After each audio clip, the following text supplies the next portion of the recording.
Baik, bismillahirrahmanirrahim. Assalamualaikum warahmatullahi wabarakatuh. Perkenalkan, nama saya Safarudin, NIM 1082111000520. Saya akan mempresentasikan makalah saya yang berjudul Kemagnetan dan Induksi Magnetik dari kelompok 3. Langsung saja, yang pertama yaitu bagian A, medan magnet di sekitar arus listrik. Terbagi menjadi dua bagian, yaitu satu, definisi medan magnet. Medan magnet didefinisikan sebagai daerah atau wilayah yang jika sebuah benda bermuatan listrik berada pada atau bergerak di daerah itu, maka benda tersebut akan mendapatkan gaya magnetik. Dan yang kedua yaitu arah kuat medan magnet. Selama abad ke-18, banyak filsuf ilmu alam yang mencoba menemukan hubungan antara listrik dan magnet. Muatan listrik yang stasioner dan magnet tampak tidak saling mempengaruhi, tetapi ketika pada tahun 1820 Hans Christian Ørsted adalah bahwa arus listrik menghasilkan medan magnet. Selanjutnya itu bagian B, gaya magnet atau gaya Lorentz. Terbagi menjadi dua, yaitu satu, arah dan besar gaya magnetik. Suatu penghantar arus listrik yang berada dalam medan magnetik akan mengalami gaya yang disebut gaya magnetik atau gaya Lorentz. Arah gaya Lorentz selalu tegak lurus dengan arah dan arah induksi magnetik. Besar gaya Lorentz dinyatakan oleh A gaya Lorentz pada kawat berarus listrik. Apabila kawat penghantar sepanjang L yang dialiri arus listrik I ditempatkan pada daerah medan magnet B, maka kawat tersebut akan mengalami gaya Lorentz yang besarnya dapat ditentukan oleh rumus FL sama dengan BI L sin alfa. B. Gaya Lorentz pada kawat sejajar arus listrik. Dua buah kawat lurus berarus listrik yang diletakkan berdekatan akan mengalami gaya Lorentz berupa gaya tarik-menarik bila arus listrik pada kedua kawat tersebut searah dan berupa gaya tolak-menolak bila arus listrik pada kedua kawat tersebut berlawanan arah. Besarnya gaya tarik-menarik atau tolak-menolak dan kawat sejarah arus listrik yang terpisah sejauh A seperti dapat ditentukan dengan rumus F1 sama dengan F2 sama dengan F sama dengan P sama dengan L. C. Gaya Lorentz pada muatan yang bergerak dalam medan magnet. Apabila muatan listrik Q bergerak dengan kecepatan F di dalam medan magnet B, maka muatan listrik tersebut akan mengalami gaya Lorentz yang besarnya ditentukan dengan rumus FL sama dengan Q V B sin alfa. Dan yang kedua yaitu definisi satuan kuat arus listrik atau ampere. Berdasarkan gaya antara dua kawat sejajar yang dialiri arus listrik, kita bisa mendefinisikan sebesar arus atau ampere.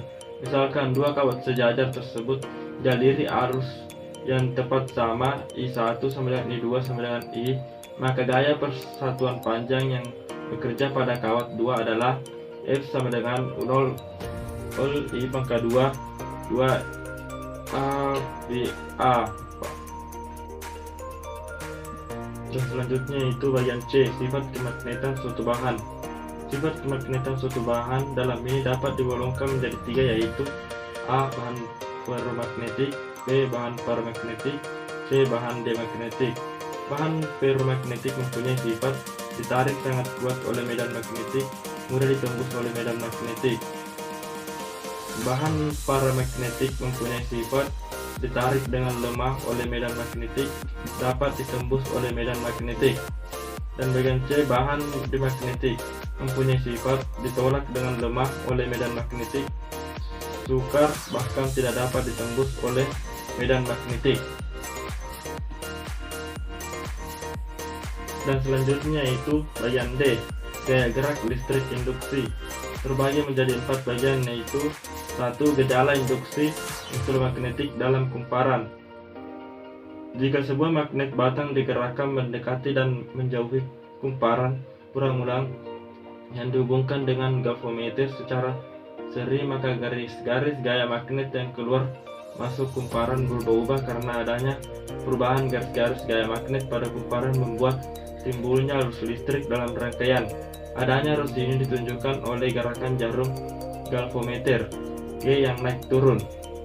Yang kedua, terjadinya gaya gerak listrik induksi sekitar penghantar.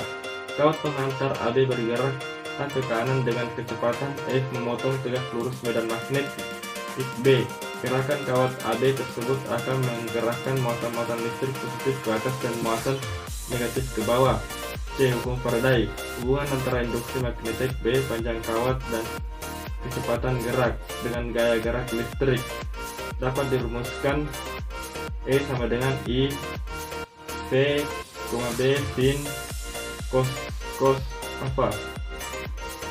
Yang keempat, hukum Les. Hukum Les tentang induksi elektromagnetik menyimpulkan bahwa gaya listrik induksi yang terjadi akan menghasilkan arus induksi yang arahnya sedemikian rupa sehingga melawan penyebab timbulnya gaya gerak listrik itu.